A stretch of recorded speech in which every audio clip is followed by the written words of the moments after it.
নমস্কার, সুপ্রভাত, happy Sunday. আজ তো সানডে আর আমি চললাম সকাল সকাল বাজার। যেহেতু শনিবারে ভেজ খাওয়া হয়, তো আজকে ননভেজ না খেলেই নয়। আর বাঙালি মানেই আজকে চিকেন বা মাটন। আমি এখানে চিকেন কিনতেই যাচ্ছি। তো চলো বন্ধুরা, ব্লগটা দেখতে থাকো, আশা করি ভালো লাগবে।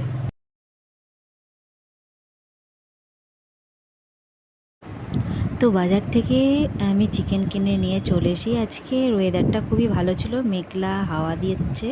তো আমি ঝটপট করে চিকেনটা রান্না করে ফেলি।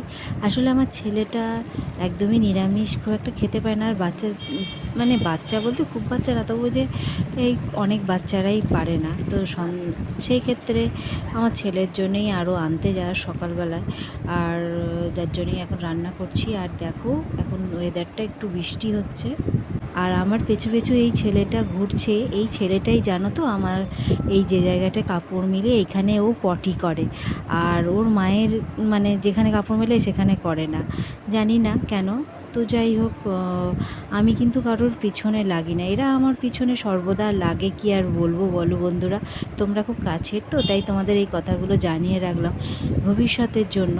মানুষ আমাকে অনেক পেছনে লাগে, কিন্তু ওই যে বজরংবলী, মহাকাল বলো, ভগবানের কৃপায় না এদের কোনো শত্রুতা আমার গায়ে এসে ঠেকে না। অনেক কিছু করেছে, আমি বলি না কারণ এটা সোশ্যাল মিডিয়ায় সব বলতে নেই, কিন্তু যখন অতিরিক্ত করে ফেলে বলতে বাধ্য। মানে ও শিখিয়ে দেয় বলেই। দেখো, ভালো স্কুলে পড়াশোনা করলেও হয় না, ম্যানার্সটাও তো শিখতে হয়, তাই না? করতে করতে বিকাল হয়ে গেল। যাকগে, আজকে একটা অনেক দিনকার মনের কথা শেয়ার করলাম। আর এই দেখো চা নিয়ে চলে এসেছি, একটু বিকালে চা খাবো।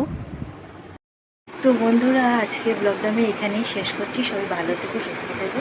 তো আজকের মতন টাটা, নেক্সট ব্লগে দেখা হবে।